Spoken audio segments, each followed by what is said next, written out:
جمل شائعة في اللغة الإنجليزية مع الأصوات. Don't make noise. لا تعمل ضجة. Don't make noise. Don't لا.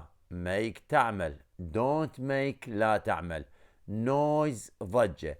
عندنا هسه كلمة noise وعندنا كلمة make. نجي على كلمة make. make هنا حرف الأي اللفظ أي. ليش حرف الأي اللفظ أي؟ عندنا قاعدة حرف الأي يلفظ أي إذا إجا وراه حرف صحيح وبالنهاية الحرف إي.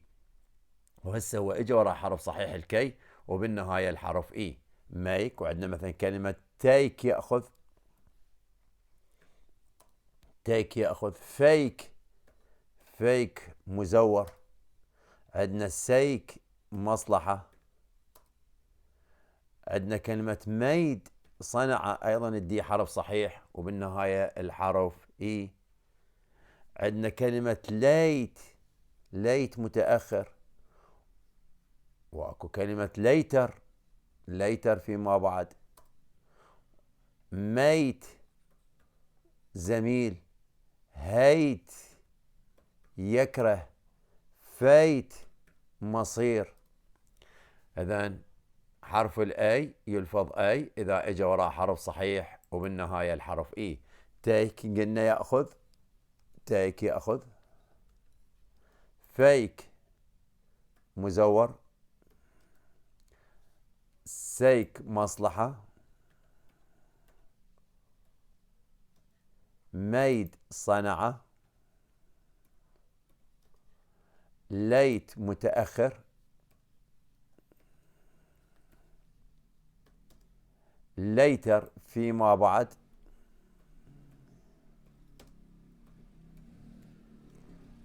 ميت زميل.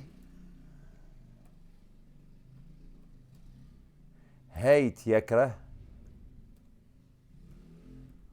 وفيت مصير.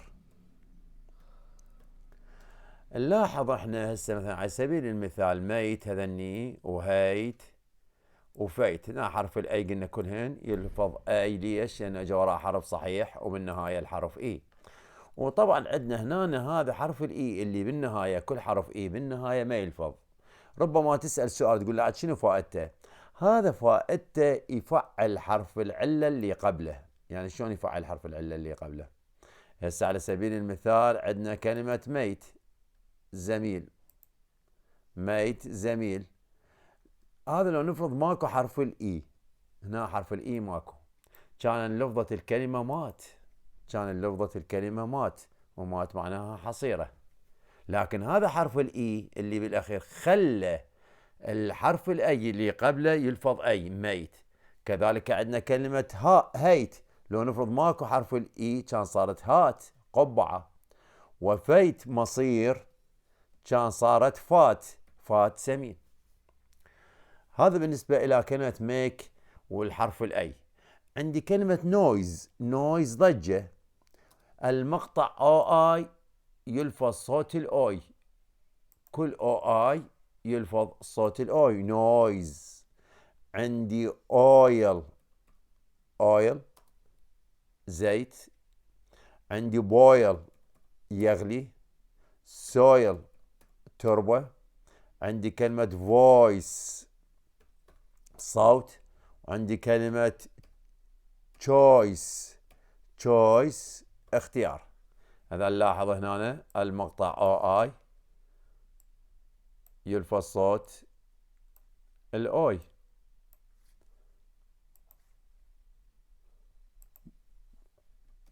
بويل يغلي. soil تربة. voice صوت. choice اختيار. بالمناسبة كلمة choice اختيار هي الاسم مال الفعل choose. عندنا الفعل choose. choose يختار. الماضي مالته chose. التصريف الثالث مالته chosen.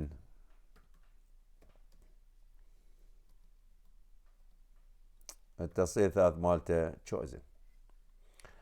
جملة أخرى يقول is this challenge.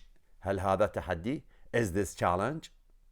is هل كل فعل مساعد إذا إجا في بداية الجملة معناه هل. this هذا challenge تحدي، وتيجي طبعا كفعل يتحدى. challenge كل سي اتش يلفظ شه، كل سي اتش يلفظ شه، مثل كلمة cheap، cheap رخيص، سي اتش اللفظ شه. وعندنا كلمة ماتش، ماتش تجي مباراة وتجي عود ثقاب. وعندي على سبيل المثال كلمة بوشر، بوشر قصاب، بوشر قصاب. عندي كلمة كاتش، كاتش يلحق أو يمسك. إذا كل سي اتش يلفظ ش، ما عدا طبعا بعض الشواذ، عندنا بعض الشواذ السي اتش يلفظ ك. هسه تشيب رخيص، رخيص تشيب رخيص. ماتش مباراة أو عود ثقاب، مباراة أو عود ثقاب. بوشر قصاب. كاتش يمسك أو يلحق، يلحق بباص، يلحق بقطار. I enjoy challenging، أنا أستمتع بالتحدي. I enjoy challenging. أنا enjoy أستمتع، challenging التحدي. I enjoy challenging. هذا الفعل enjoy، الفعل enjoy من يجي وراه فعل يصير الفعل ب ing. لاحظ challenging ب ing. I enjoy challenging.